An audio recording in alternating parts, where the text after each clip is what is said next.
Hey guys, welcome to my channel and welcome to this channel's 100th video. Yes, I have done this 100 times. I can't believe it myself. And in order to celebrate this occasion, I did get a request from a very special person to give her a shout out. So, hi mom.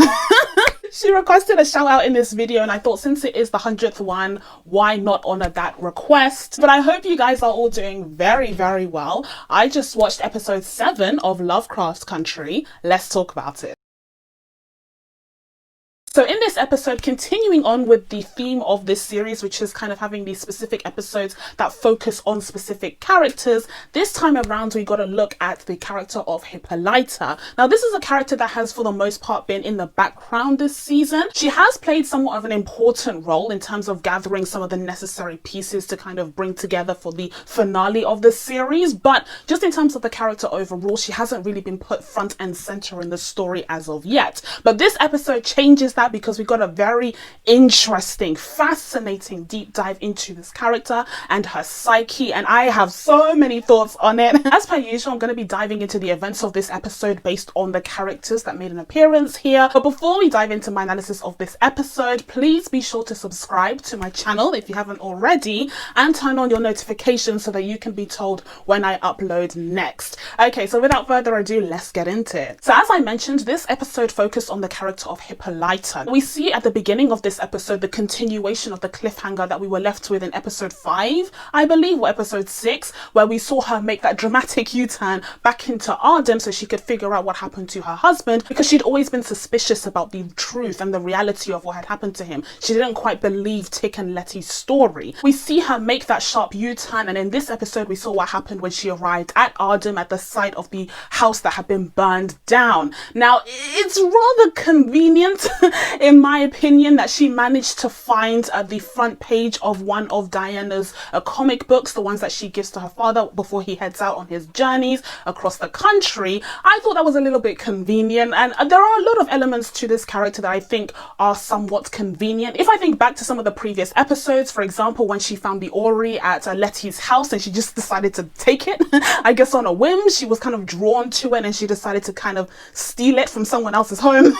We understand at this point in the series that you kind of have to suspend your disbelief a little bit, a lot of it, because there are certain things that happen out of convenience just for the sake of moving the plot forward. I think especially in the case of Hippolyta, we see the consequences of this series, first of all, being so short, especially considering I heard that this is a limited series, which breaks my heart.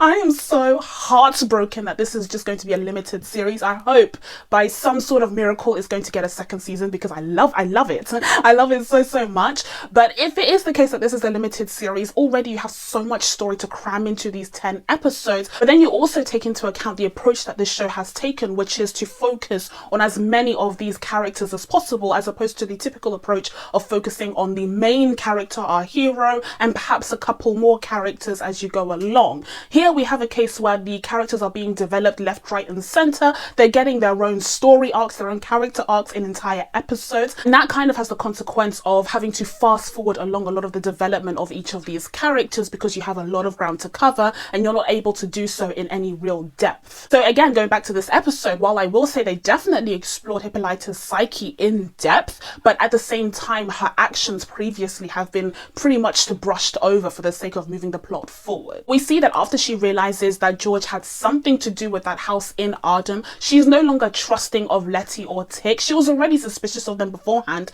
but she definitely is side-eyeing them when she returns to South Chicago and she sees them and they're asking whether they could borrow her car again, and she refuses because she has a mission of her own this time. She asks Ruby to babysit her daughter while she goes off on what ends up being this huge journey of self-discovery. The first inkling that we get that there's going to be a presence of powerful and important black female characters in this episode is when we see Hippolyta hit the road and on her way to the observatory we see this black woman on a motorcycle. I didn't know who this person was, but just looking at the way that they portrayed her and the way that they shot her, it was very clear that she was a very important historical figure. So I did look it up, but now the name escapes me, unfortunately. I'll have her name up on the screen, but she was the first Black woman to travel solo on her motorcycle across the country. So she is a very important African-American female figure in history, and she also serves to symbolize the very important and transformative journey that Hippolyta herself goes on in this episode. Once she reaches the observatory, we do get some more kind of convenient shenanigans at play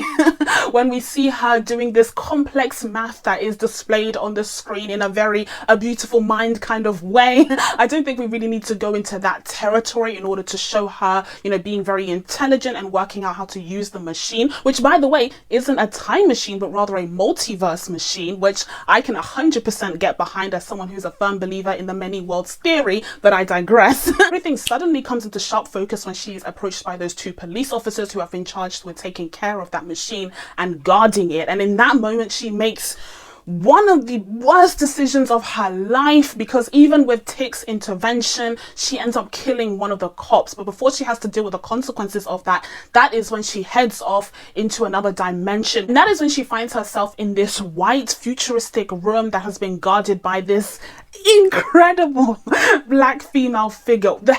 The hair on this mysterious, ethereal woman was insane. I was looking at the screen like, oh my god, the follicles on her, wow, her head was majestic. She looked like a lion with a mane that was just glory. Oh my goodness, her whole temperament was insane. I loved seeing the feature of Black female characters in this sci-fi wonderland. That is what the show gave us this time around. They gave us sci-fi realness. I loved it. I loved every single second of it, because we don't have enough of this imagery with Black characters featured, especially Black female characters featured in sci-fi. This went all the way into the of the sci-fi realm, and I absolutely enjoyed seeing these female characters present within this genre. This mysterious figure keeps asking Hippolyta who she really is. Who are you? What name would you give yourself? And this is the power of a name, because she can manifest the person that she wants to become by giving herself that name, by naming what it is that she finds herself lacking in her life. And so we see her go through this journey at different points in time. The first destination that she ends up when, just after being in a state of panic because she had to think of one on the spot, is in Paris on stage with none other than Josephine Baker. This was such a fascinating look at this woman in history who has almost been forgotten through time, criminally so. She did end up moving to France because things in America were just unbearable, like literally that bad. And she was one of a few musicians and artists who ended up moving to France because life was just much more bearable there in terms of the way that Black people were treated, especially within their circle. I will say, I did have a little bit of an issue with the romanticization of Paris in this episode. I feel like Americans have a tendency to romanticize the way that Black people are treated here in Europe, and so they have this misconception that European Blacks go through so much less oppression and so much less racism. And that is not to discount the racism that exists in America. The situations are completely different, but let's not forget colonial rule. Let's not forget the history of oppression that exists here in Europe as well. It may have been the case that these important, you know, artistic figures who moved to France experienced a better life here, but that is likely because they were within that inner circle. They had money, you know, they had the approval of the white French people, the white French populace, because they were entertainers. Whereas if you're someone, just an ordinary Black person living in early or mid 20th century France, you may experience a little bit more tension, a little bit more oppression as you try to make your way up the social class hierarchy. It'd be very unlikely for you to make it to a position of, you know, a CEO of a company, for example. Like, let's be real, the environment wasn't quite as welcoming for Black people as this show and a lot of American media may lead you to believe. Still, it was so fascinating to see that lifestyle play out on screen. I mean, it was so indulgent. Every single day seemed like a party. No one had any real, you know, real world responsibility responsibilities, and Hippolyta was just able to escape all of the issues, all of the oppression, all of the racism that she faced in America. It seemed as though this perfect version of early 20th century Paris enabled Hippolyta to escape from the troubles that she faced at home in South Chicago and enter this brand new world where the indulgence was just intoxicating. Hippolyta does some self-reflection and realizes that her life in America has just been so stifling. It has repressed her in so many ways that she couldn't even imagine, she hadn't even thought about, because to the outside world, she is a respectable black woman. She's intelligent, she has a husband, she has a child, she has a successful family, a middle-class family in the black neighborhood. So for all intents and purposes, her life is great. But why is it that she feels this deep-seated anger? Why is it that someone like her, who is so accomplished, would feel like something is missing in her life? And it's because the oppression hasn't been blatant. It's because it's snuck up on her to the point where she's felt like she has freedom. She felt like she had true comfort and true content,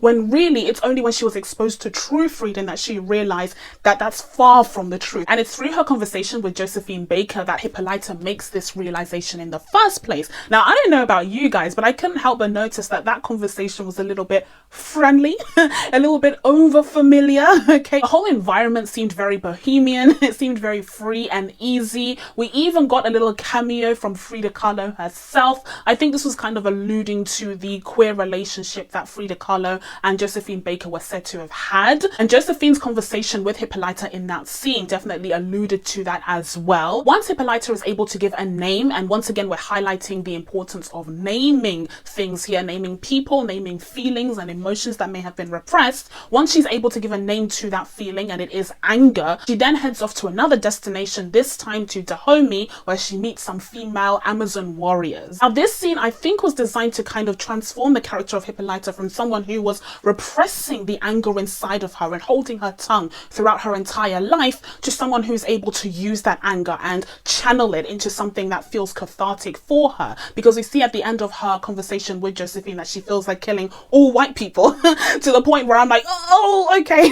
I felt very conscious of her saying that, but of course it's a sentiment because she feels like she's been repressed for so long, and that feeling has been repressed inside of her, that she's kind of able to exercise that through this kind of revenge porn fantasy in the form of her role as a Dahomey warrior. Now, in terms of my feelings towards the scene overall, it's kind of mixed. I will say I did like the acknowledgement and the highlighting of these powerful female warriors from the Benin Empire. They were in fact the inspiration for the Dora Milaje in Black Panther, so it was nice to see them there kind of make a feature in this show. However, I do think again there is a little bit of that romanticization aspect to the depiction of these female warriors, but at the same time I do think it sent a very powerful message, especially that monologue that Hippolyta has when she's the leader. She's talking about how black women's anger has been repressed for so long. Black women are often mocked and ridiculed when they express their anger. I mean, the whole angry black woman trope is a thing for a reason, except we have reason to be angry. We have so many reasons to be angry. It really doesn't make sense to try and stifle black women's anger other than to control us, other than to try and control black women in order to get them to conform with not only the patriarchy but also a racist society, because there's two fronts with us. But that speech was so powerful in saying, look, we have been taught, by everyone that we know, that if we express our anger, the anger that we rightfully have because of the lives that we are forced to live in a racist society, that we are ungodly, that we are unmotherly, that it's improper for us to express our anger in that way, especially black women, because of course we already have that stigma attached to us. This speech just went against all of that, and I absolutely loved that. And I think the actress did such a good job in delivering it because it was so powerful, it was so heartfelt, that it really caught me off guard just how emotionally impactful it ended up being for me personally. And the next journey that Hippolyta goes on, after she's not only able to name the anger that is inside of her but also exact revenge on those Confederate soldiers,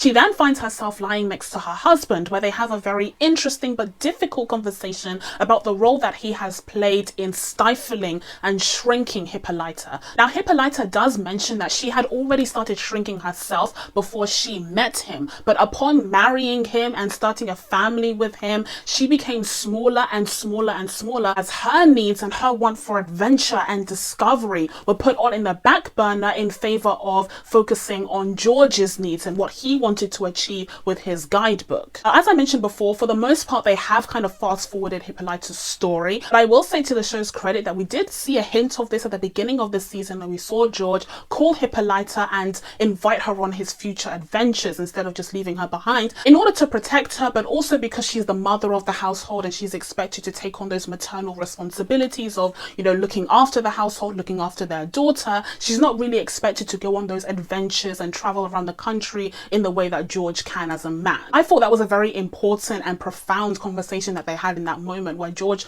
admits that he did play a role in shrinking his wife, in preventing her from achieving what she could potentially have as an intelligent woman who had so much potential. And we saw in a previous episode as well that this is a woman who, you know, during her youth, she felt like she could do anything. She felt like she had the power to name stars, which we saw when they were at that observatory early on in the season, where her daughter shouts that out loud. She said, "My mum named that star." And it was such a powerful achievement that she was able to have at such a young age. But it felt like since then, she hasn't really felt as big. She hasn't really felt like she's taken up as much space in the world as she did back then. At the same time, during this scene, not only is Hippolyta reflecting on her marriage and its role on how she feels about herself now, but she's also getting some closure on her husband's death. And she's able to live out these few moments with her husband, and it kind of helps her deal with the grief of losing him, because it is a very big deal. And then again, this is a character who's kind of been in the background for the most part this season, but let's not forget that her husband died at the beginning of the season, and it is a big deal, and it is understandable, especially because she recognizes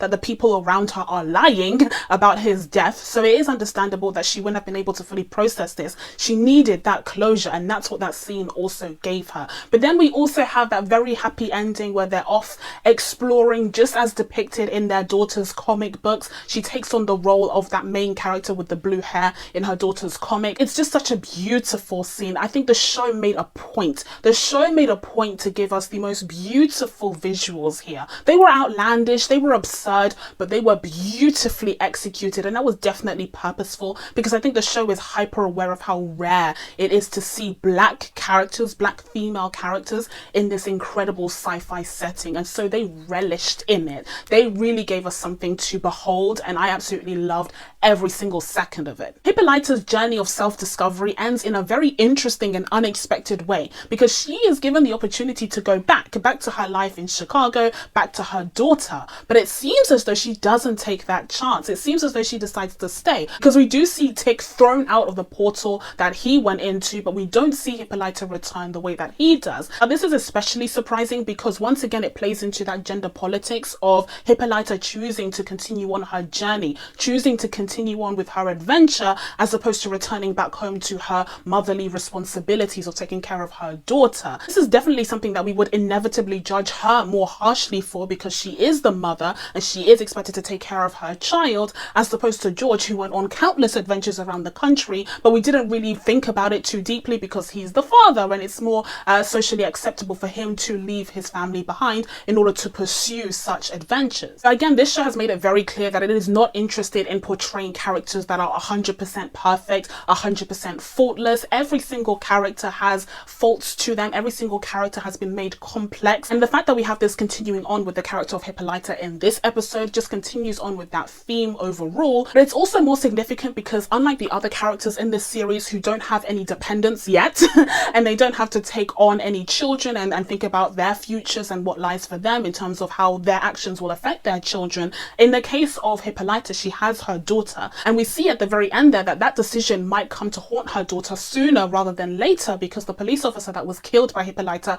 ended up falling on top of her daughter's comic book front page. It's likely that the police will be able to make that connection there, and that will lead them straight to Diana. And with her mother being absent at this time, she could end up in a very vulnerable position at the hands of the police. The role of parental responsibility and generational trauma seeps into all aspects of this show and into every single character in this show. If we rewind back to the beginning of the episode, we saw the aftermath of that huge cliffhanger that we saw in episode 5 with Christina and Ruby. Christina reveals to Ruby that she took on the form of William after he died. He was killed by Captain Lancaster, and she wants to exact revenge on his behalf because he is the rightful heir to the Winthrop Lodge. Christina tells her that William was in fact her lover, but she only got close to him because she wanted to learn more about magic, because her father had refused to teach her any magic whatsoever. Now, this is the key thing here, because this ties into, like I said, the theme of parental responsibility, the role of parents, the role of generational trauma. Because here we have Christina revealing just how deep-seated her father's misogyny was, because we have this powerful sorcerer who refused to teach his daughter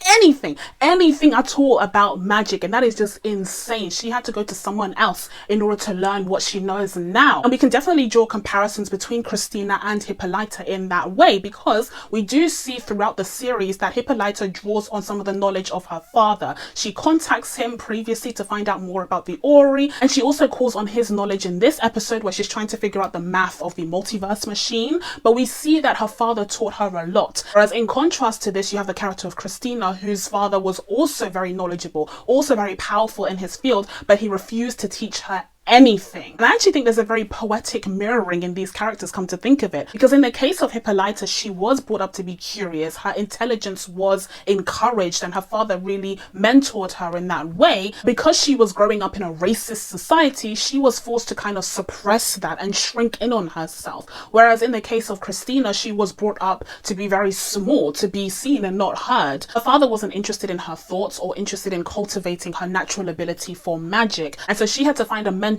in William. And I think it's very telling that William looks a lot like her father, but I digress. There's definitely something Freudian about that whole situation, but she had to find a mentor in him, and in learning about magic, she was able to fully realize her potential. Now, the theme of parenthood doesn't stop there, because once again we see this play out through the characters of Montrose and Tick and their contentious relationship.